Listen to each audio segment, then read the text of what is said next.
yang bermanfaat di dunia wal akhirah. Bismillahirrahmanirrahim.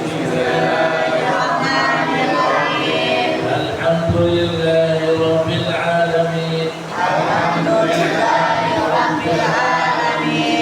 Nawaitu ta'alluma والتعليم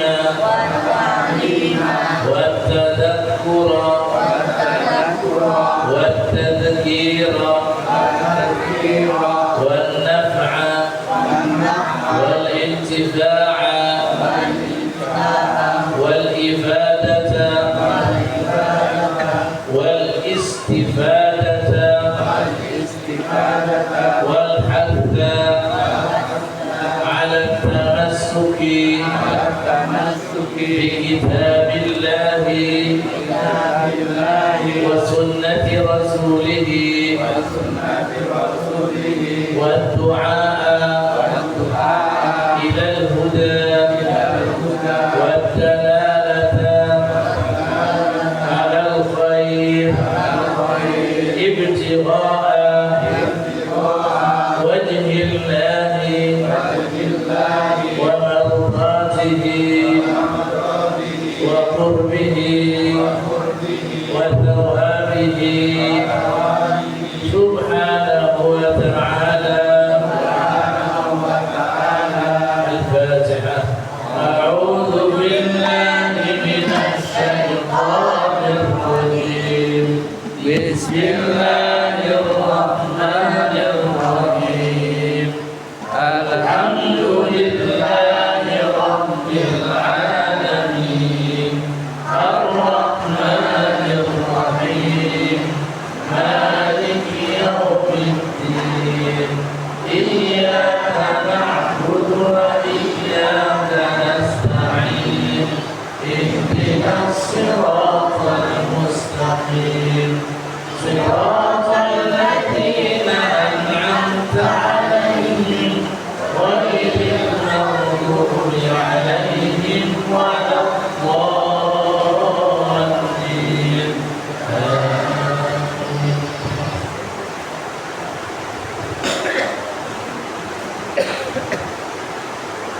Jemaah sekalian yang Allah Subhanahu wa taala, alhamdulillah malam hari ini dalam suasana hujan kita masih bisa hadir ke sholat berjamaah untuk melakukan kajian perdana kita. Kita berharap mudah-mudahan setiap langkah kita di tempat ini akan ditulis oleh Allah Subhanahu wa taala sebagai peninggi derajat, kemudian menghapus kesalahan dan dosa-dosa kita. Amin ya rabbal alamin. Baik jemaah sekalian, malam hari ini kita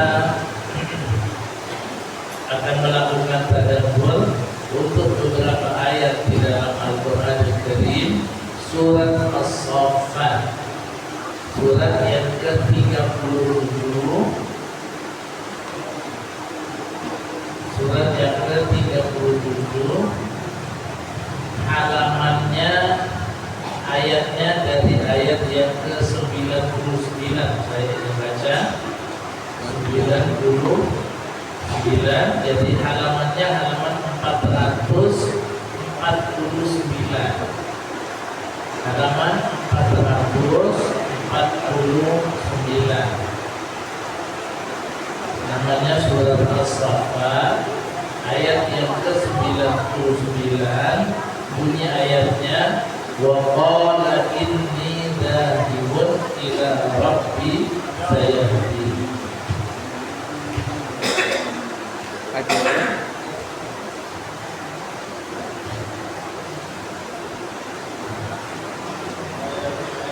Ayat keberapa? Ayat yang ke-99. Halamannya 449. Ini Di sebelah kanan bawah. Wa qala inni dhahibun ila rabbi sayahdi.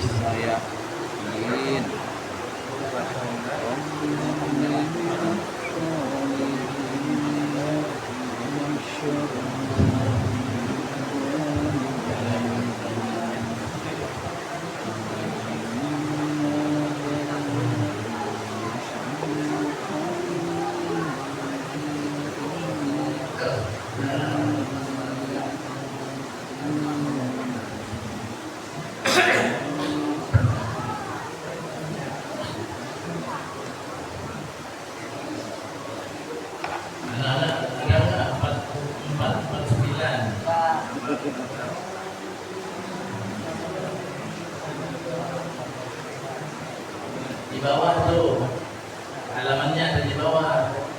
Halamannya ada di bawah pojok. Udah ketemu. Di halaman 449 dulu, baris yang keempat dari bawah. 1, 2, 3, 4. Wa qala inni dhahibun.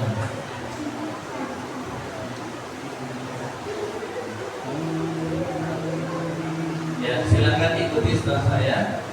A'udzu billahi minasy syaithanir rajim. A'udzu billahi minasy syaithanir rajim. Bismillahirrahmanirrahim. Bismillahirrahmanirrahim. Wa qala inni dhaibun ila rabbi sayahdin. وقال إني ذاهب إلى ربي سيهدين. Rabbi habli minas salihin. رب هب لي من الصالحين. فبشرناه بغلام حليم. فبشرناه بغلام حليم. فلما بلغ معه السعي قال يا بني إني أرى في المنام. فلما بلغ معه السعي قال يا بني إني أرى في المنام. إني أرى في المنام أني أذبحك فانظر ماذا ترى. إني أرى في المنام أني أذبحك فانظر ماذا ترى. قال يا أبت افعل ما تؤمر. قال يا أبت افعل ما تؤمر. ستجدني إن شاء الله من الصابرين. ستجدني إن شاء الله من الصابرين. صدق الله العظيم. صدق الله العظيم. Ini saya baru baca sebahagian karena memang waktunya tidak cukup untuk menuntaskan semuanya.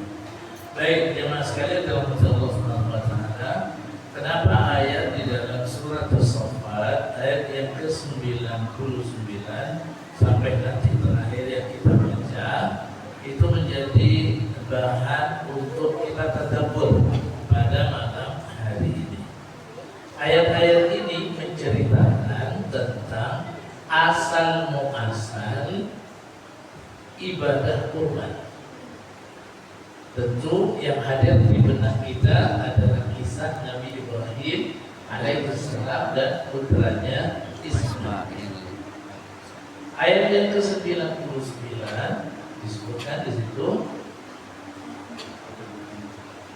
Wa qala inni dhahibun ila rabbi sayahdin.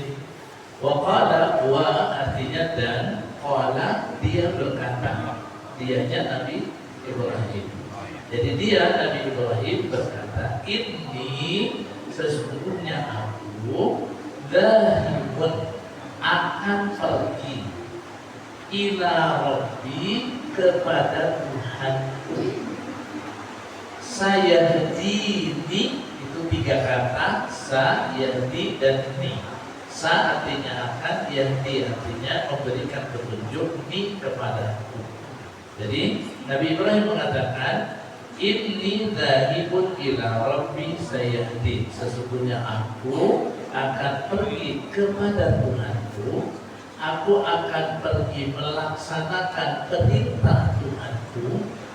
Sayahdin, dan Tuhanku itu akan memberikan petunjuk kepada Jemaah sekalian dalam Allah Subhanahu wa taala, ayat ini menginformasikan tentang perintah Allah Subhanahu wa taala kepada Nabi Ibrahim untuk meninggalkan tempat tinggal dia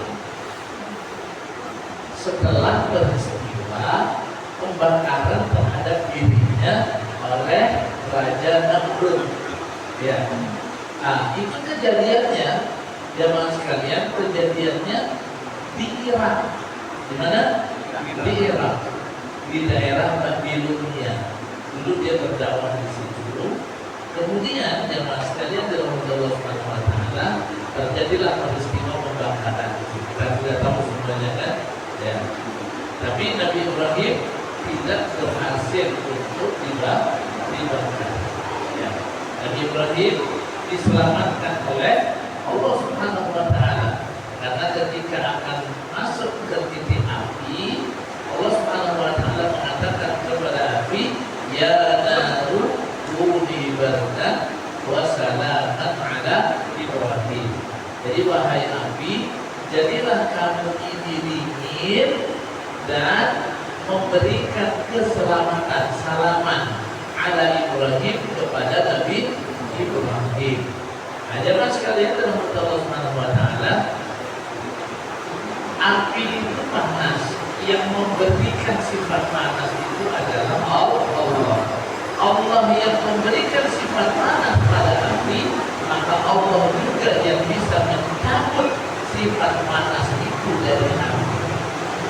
Sehingga Allah mengatakan dia akan ibadah. Wahai api, jadilah kamu dingin. Jadi yang dicabut di sini adalah panasnya. Ya.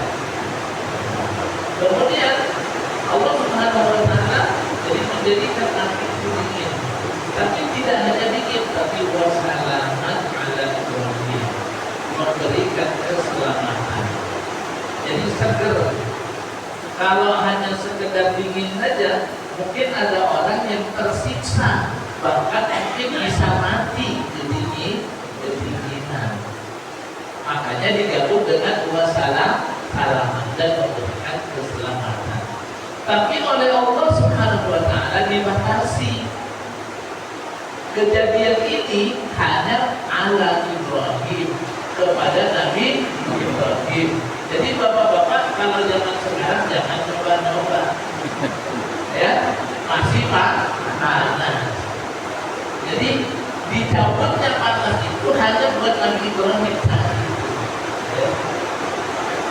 Maka selamatkan Nabi Ibrahim. Tapi dia sudah tidak bisa lagi berdakwah di situ karena kondisinya tidak memungkinkan. Maka Allah perintahkan Nabi Ibrahim untuk meninggalkan daerahnya, hijrah. Kemana? Hijrahnya ke Syam. Hijrah ke Syam.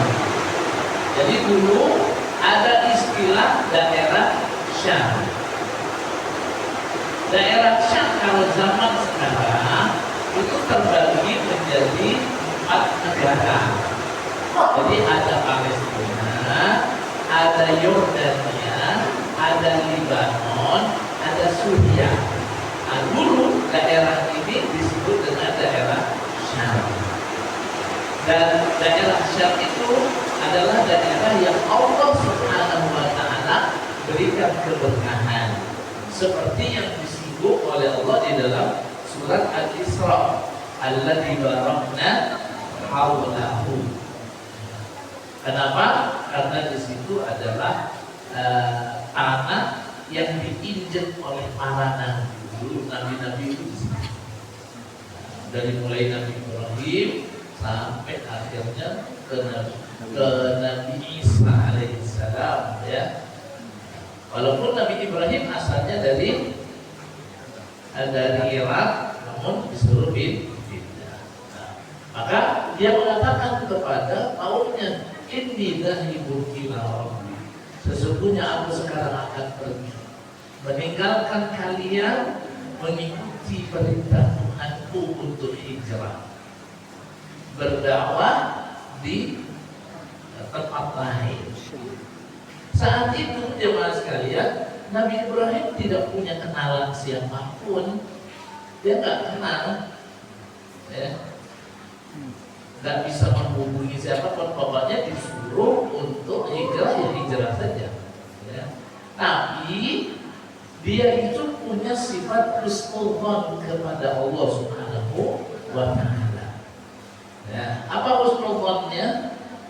Walaupun nanti di sana mungkin belum ada orang yang dia kenal, kita kan Pak, kalau misalnya suatu saat Pak Imaduddin besok pindah ke Papua ya, gitu kan, pusing ya, iya kan? Siapa?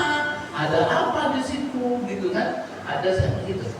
Tapi Nabi Ibrahim alaihissalam berhusnudzan.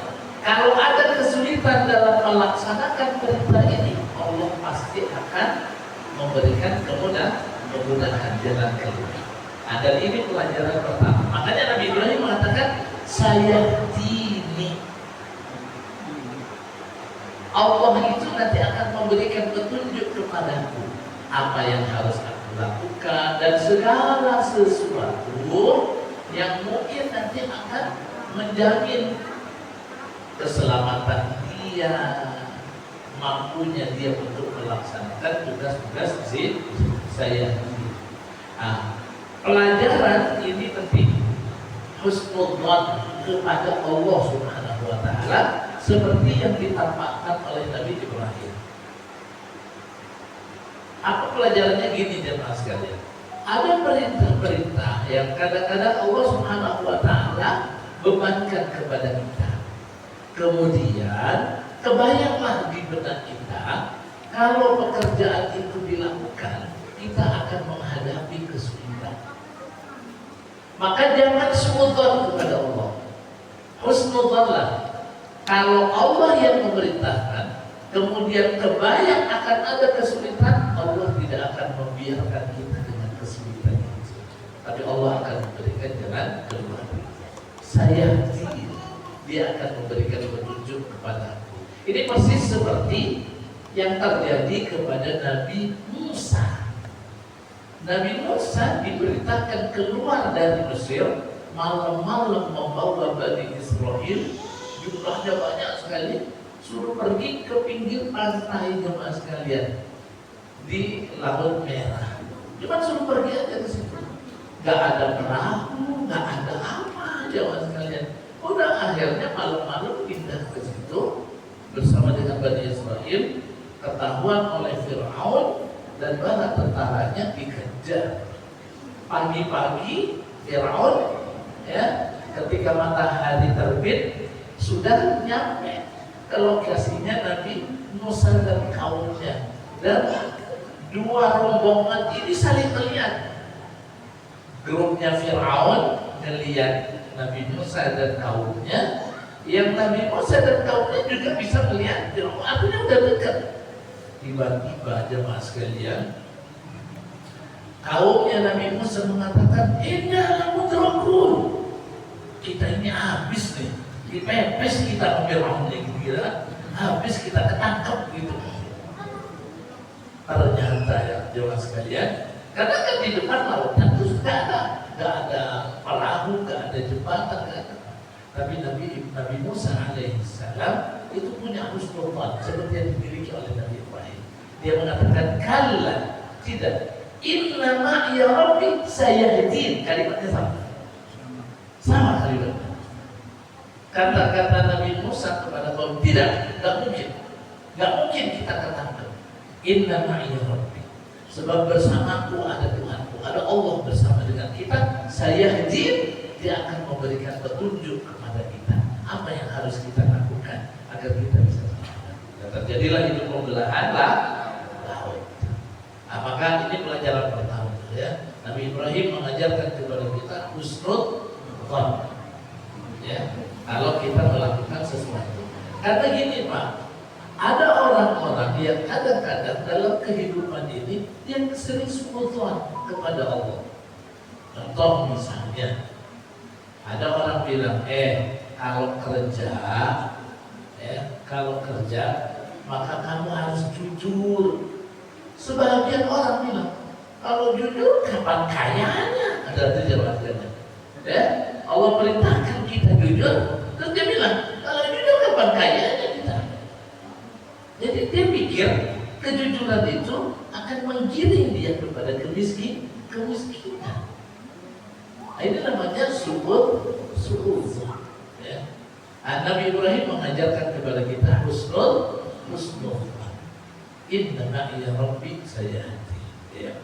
Silakan. Jadi kalau Allah perintahkan kita melakukan sesuatu, lakukan. Kalau kebayang ada kesulitan, Allah Subhanahu wa taala akan memberikan jalan keluar. Tidakkah Allah sendiri yang mengatakan yang di dalam surat Talaq, wa may yattaqillaha yaj'al lahu makhraja. Siapa yang bertakwa, siapa yang taat kepada Allah, Allah akan jadikan buat dia jalan keluar dari kesulitan.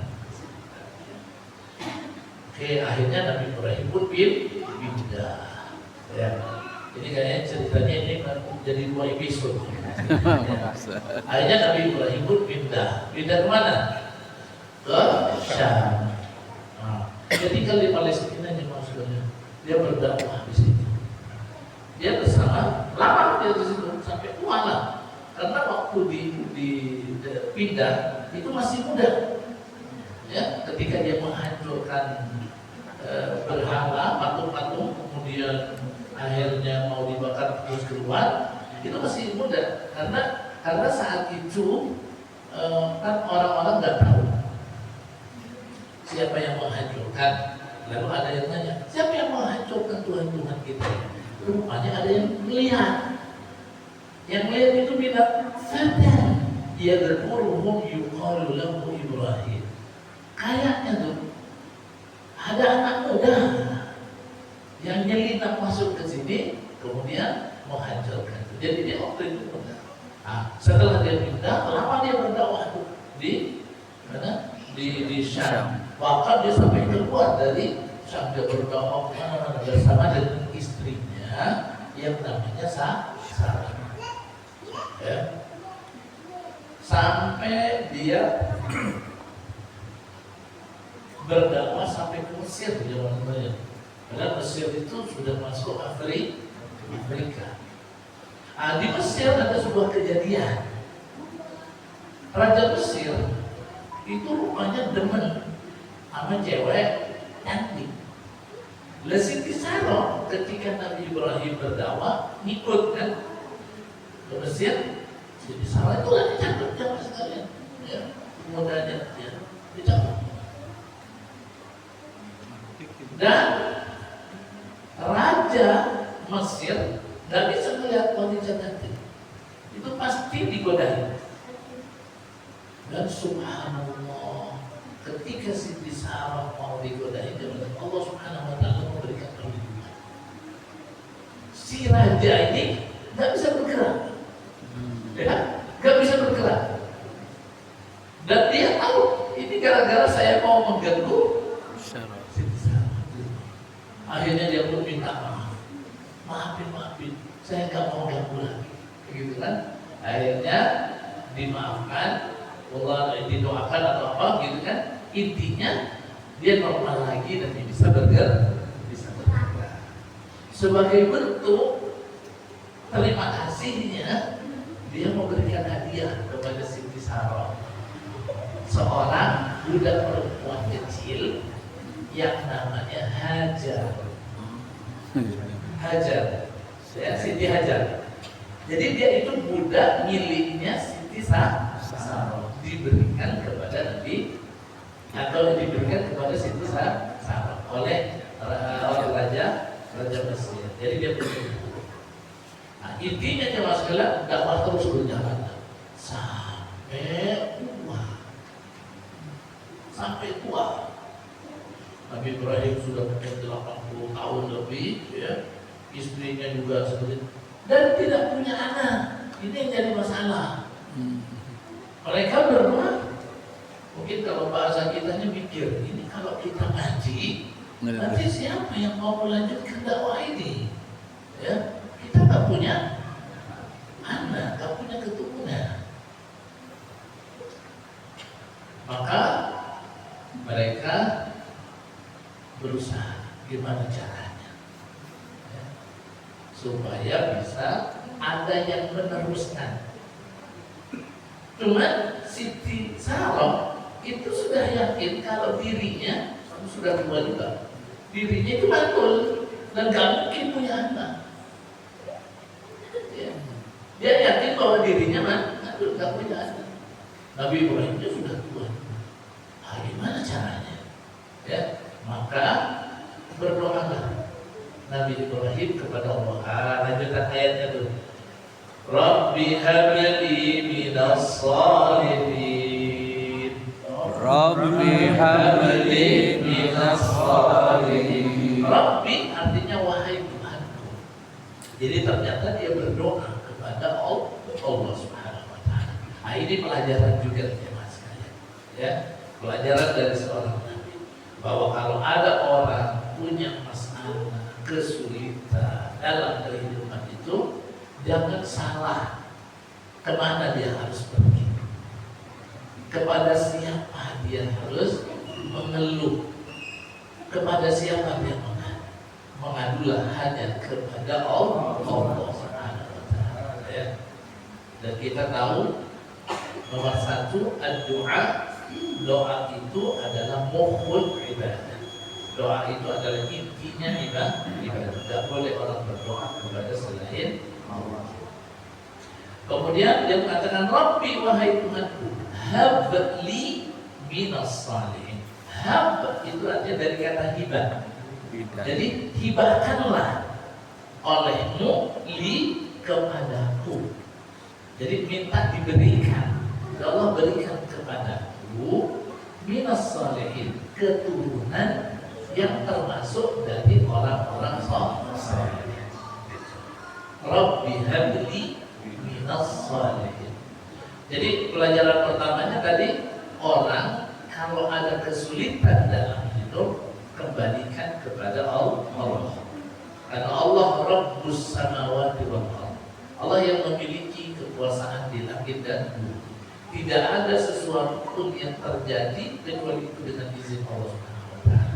Termasuk musibah dan lain semacamnya.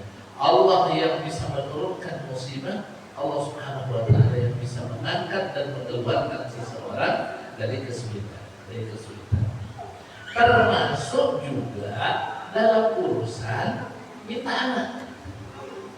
Ya. Nabi Ibrahim dia minta anak. Rabbi habli, ya Allah karuniakan kepada aku. Kenapa? Karena Allah itu maha kuasa ya mas kalian.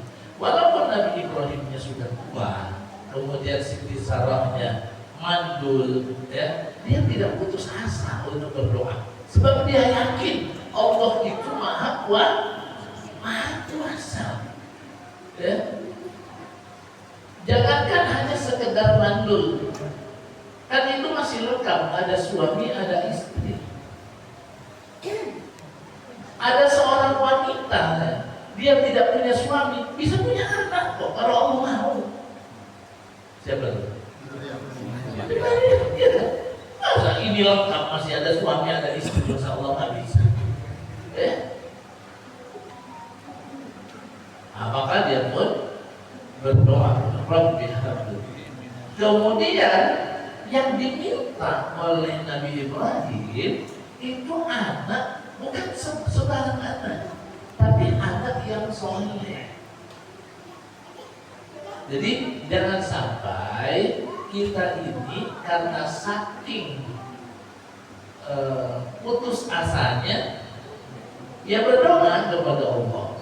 Tapi doanya, ya Allah karuniakan saya, ingin banget punya anak ya Allah, gitu kan. Yang mana? Kasihkan buat anak saya, kepada saya anak. Model terserah modelnya ya Allah. Seperti dikerjakan. Minta anak yang soleh. Kenapa? kok penting kita minta anak yang soleh? Karena jawab sekalian, anak yang bermanfaat itu adalah anak yang soleh. Anak yang soleh itu jangankan ketika orang tuanya hidup, orang tuanya mati saja itu bermanfaat untuk orang tua. Ya. Karena bisa berdoa. Kata Nabi SAW, di antara karunia besar yang diberikan oleh Allah kepada seseorang itu adalah waladun sholihun yad'u lahu, anak soleh yang mendoakan. Sebenarnya Nabi bisa mengatakan anak yang mendoakan, tapi kenapa Allah menyatakan Nabi mengatakan anak soleh yang mendoakan? Karena ini memang jadi ciri, Pak. Cirinya orang soleh, orang itu baik, itu adalah ketika dia masih ingat kepada orang tuanya yang sudah meninggal dan mau berdoa. Jadi baktinya itu tulus. Ya jangan, kalau anak yang tidak soleh, jangankan orang tuanya mati, orang tuanya hidup saja bisa dilalaikan, bisa gak dipikirin, gitu, ya kan? Jangan-jangan nanti masih ada aja. Sakit mulu, minta antar terus, gitu. Nanti ke dokter, kontrol, ambilin obat, apa segala macam. Jadi beban orang tua itu. Nah ini anak yang gak soleh begini. Ini kalau orang tuanya mati, sujud syukur. Tapi kalau anak soleh enggak. Jadi jangankan orang tuanya hidup, orang tuanya mati saja masih diingat, masih didoakan. Itulah kenapa Nabi mengatakan salah satu di antara karunia besar yang diberikan oleh seorang kepada Allah oleh Allah SWT adalah waladun sholihun yad'u lahu. Dan itulah kenapa Nabi Ibrahim ketika berdoa dia mengatakan Rabbi habli minas sholihin, Rabbi habli minas sholihin, gitu. Ya Allah karuniakan kepadaku keturunan dari orang soleh yang soleh. Dan ini juga bisa jadi doa buat orang-orang yang sampai sekarang masih belum dikasih keturunan, karena ini doa dari Nabi. Rabbi habli minas sholihin. Ini jadikan dari Rabbi habli minas sholihin, Rabbi habli minas sholihin, ikuti dengan istighfar dan lain semacamnya. Ya. Jangan hanya sekedar jemaah sekalian, hanya sekedar ada orang yang lama tidak punya anak, akhirnya dia pergi hanya konsultasi, dia perginya konsultasi ke dokter kandungan atau ke orang ahli terapis gini. Dia lupa sama Allah. Dia pikir kalau dokter kandungan yang bikin anak, ya mas sekalian, ya, yang ngasih anak itu Allah Subhanahu wa Ta'ala.